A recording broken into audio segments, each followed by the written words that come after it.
According to Google search, there are 6,909 spoken languages in the world. Only 230 are spoken in Europe, while 2,197 are spoken in Asia.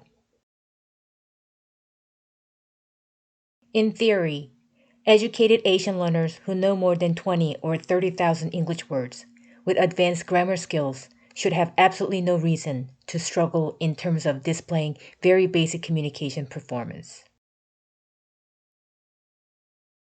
Given the similar structures of phonology, grammar, and word arrangements, European language speakers outperform Asian learners.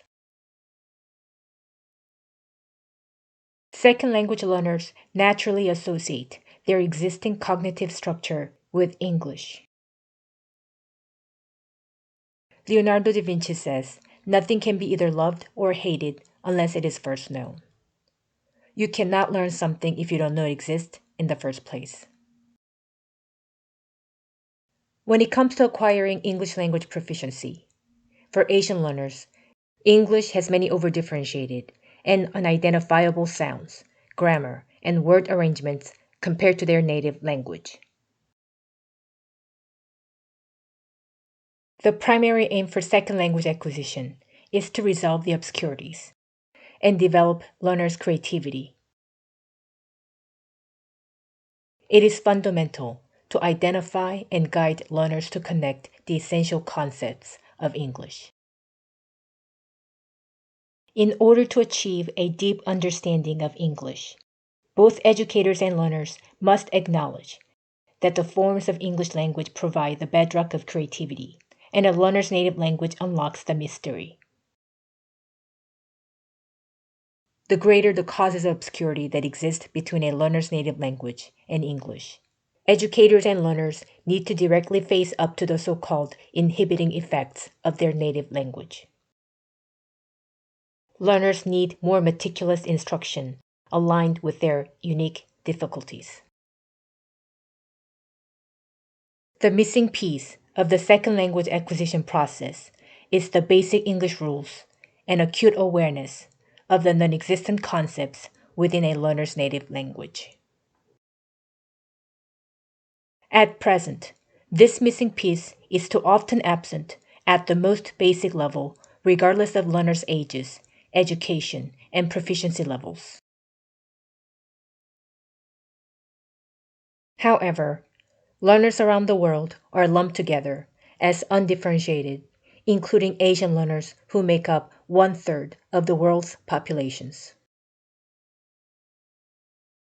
This oversimplistic and one-sided approach has been accepted as a norm without the acute awareness of the inhibiting effects of a learner's native language. It's the one-size-fits-all approach that overlooks learners' distinct challenges due to the direct influence of their native language. The whole point of machine learning is to avoid thinking at such a coarse level and human limitations. Due to the current pandemic, educators have no choice but to grapple with distance learning or alternative teaching approaches. This generation has a lot on their plate to make the most effective use of technology and produce adequate online or distance learning materials. While the structure of English language and its basic ground rules remain the same, what's actually calling the shots is the sources of obscurity, namely the varied non-existent concepts from the rest of the 6,908 learners' native languages around the world. I'm going to materialize the challenges you may have never been able to see before by looking through the eyes of Asian learners. I'm on a mission to change the narrative around second language education and raise public awareness. I want to help learners to move beyond surface imitation by sharing the missing piece of the language learning process, encapsulated as a practical and concrete model, learning algorithms. Taking into account 2 generations of empirical study and fieldwork on diverse Asian learners. I invented simple learning algorithms of the basic English rules with a machine learning approach. One of the learning algorithm designs that I invented is the breakthrough sentence converting algorithm that enables learners to create one English sentence into a minimum of 118 sentences. Let me make it clear that machine learning is not a replacement for in-person lectures on the web. Most of all, the goal of machine learning is to find the best possible models, learning algorithm. Besides machine learning, let me cut through the 4 major misconceptions about the second language acquisition process first. The widely accepted misconceptions and collective unawareness have shaped the long-standing language educational practices that undermine the effort of moving ahead and optimizing the model. Myth number 1. It is best to learn English naturally. There's no such thing as learning a language naturally, whether it's the first or second. The essence of language is not imitation, but creativity. One study shows, at as young as 4 years of age, native-speaking children apply rules for the formation of plural, present progressive, past tense, third singular, and possessives. In the course of my 2 decades of professional experience, I'm greatly alarmed that the most basic English ground rules in and of themselves are invariably absent amongst all Asian learners, which raises a major issue in second language education. Myth number 2. Direct target language use and spoken interaction are the most ideal way to learn. Prematurely employing direct target language use and spoken interaction perpetuates the popular notion that students can naturally learn without special instruction. Although this well-intended approach may encourage learners to be more willing to display language production, most learners often find such classroom style infantilizing. The length of residing in the English-speaking countries does not necessarily correlate with English language proficiency among diverse adult learners either. I cannot agree more with scholars who strongly warn that communicative intention alone certainly doesn't accomplish English language proficiency.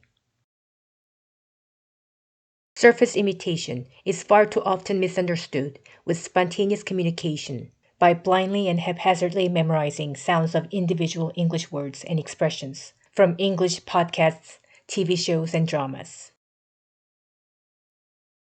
Surface imitation neither resolves the obscurities nor develops creativity. Myth number 3. A learner's native language is the biggest barrier. A learner's native language is considered taboo, and educators and learners around the world shun their native language. They are fiercely fixated on the target language itself, while overlooking the most basic English ground rules. A learner's native language accounts for both the interfering and facilitating effects on the target language. Language teaching mobile apps or websites often boast about offering lessons with more than 100 different languages. All learners are simply labeled under the unilateral target language categories. Learners around the world are pigeonholed into this oversimplistic method of language learning. The causes of obscurity and unique difficulties of learners around the world have been put on the back burner. Myth number 4. The process of language learning is inexplicable and cannot be easily observed. The second language process seems undoubtedly inexplicable, since most educators are not concerned with the non-existent concepts between English and their learners' native languages. Getting bogged down in the complex and ambiguous nature of the language learning process. Many educators and learners around the world are trapped in this vicious cycle of these misconceptions. I'm going to show you the non-existent concepts within my native language Korean, which has long been considered as invisible and inexplicable at the most basic level, in relation to the English language. I ask you to relate to your situation by either applying your own native language to English or English to the other language you have tried to learn before. Obscurity emerges between two languages when the form and its intended meanings in the target language don't exist in a learner's language. For instance, this English word straight is one syllable word because of the single long vowel A sound, A, with the stress in the very beginning of the word. Korean is a syllable-based language, which means the initial consonant blend like straw and the ending consonant ta don't independently exist phonetically. They need additional vowel sounds for each of the consonants.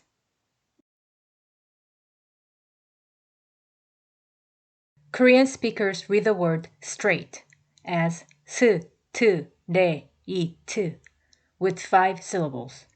5 completely different vowel sounds such as u, e, i, u.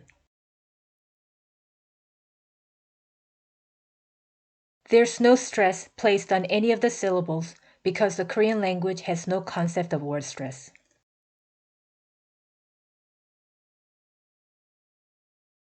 The long English vowel A sound alone is 2 separate vowels, e and I, in Korean. Korean speakers recognize these one-syllable English words as 소스, 트렁크, 스카우트. And the way native speakers normally say these words baffle most of them. Both educators and learners entirely overlook the fact that the Korean and English language have entirely different sets of vowel sounds, which also shape the concept of syllable.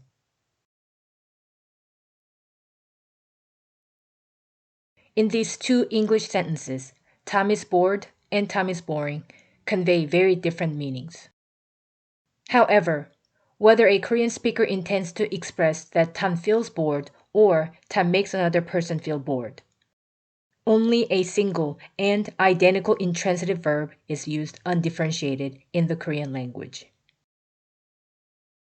In English, the distinction in the grammatical form, that is the concept of present and past participle, in the English language directly represents its meaning. Nevertheless, they are non-existent and undifferentiated concepts in Korean. There is absolutely no concept of present and past participle in Korean. This non-existent and undifferentiated concept and its meaning remains unknown to most of Korean learners.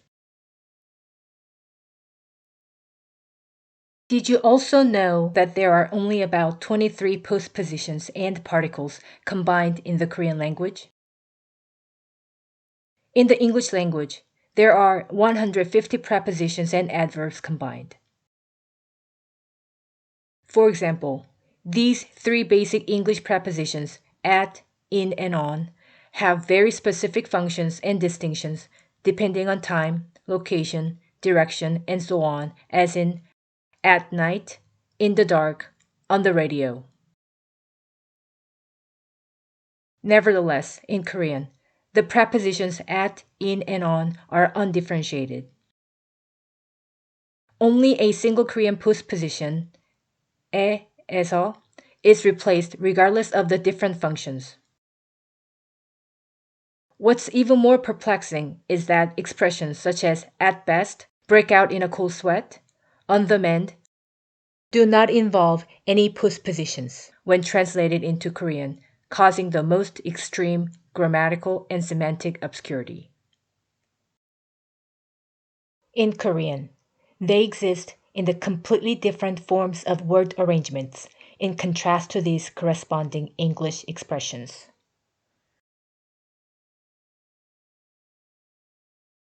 In order to develop creativity, learners must successfully overcome the non existent concepts within their native language in connection with English.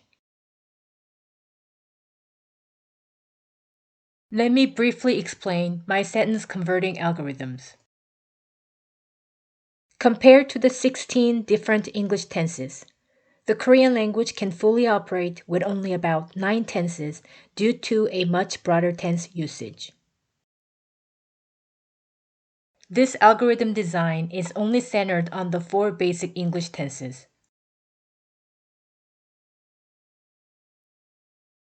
It is intended to make a clear distinction between simple present and present progressive tense.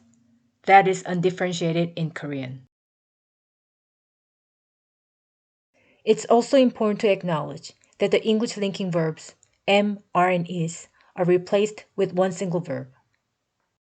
And there is no concept of a third singular form, such as does, in the present simple tense. A set of 19 designated English sentences provides the essential grammatical framework, and this sentence converting algorithm is also structured around the 4 elements of English sentences.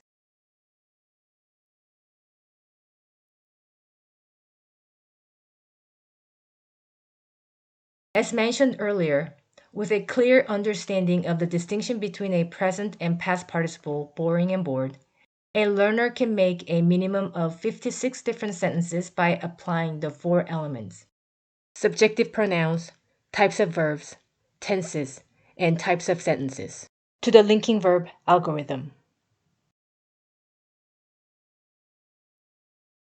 For instance, the second sentence, I'm tired, from the 19 designated sentences, I included about 50 different adjectives and 5 different adverbs in the algorithm.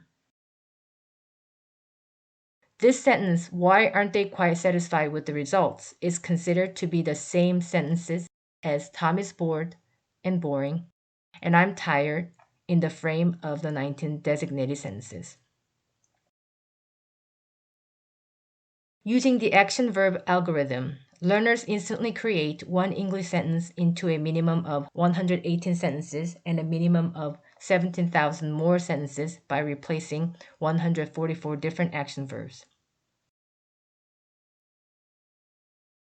It ensures learners to acquire the concept of undifferentiated tenses and their meanings and attain creativity. These sentence converting algorithms were a major breakthrough, especially amongst a group of Korean elementary school students whose English communicative skills surpassed average college students not only in my fieldwork, but also during an oral proficiency interview test, OPIC, developed by American Council on the Teaching of Foreign Languages.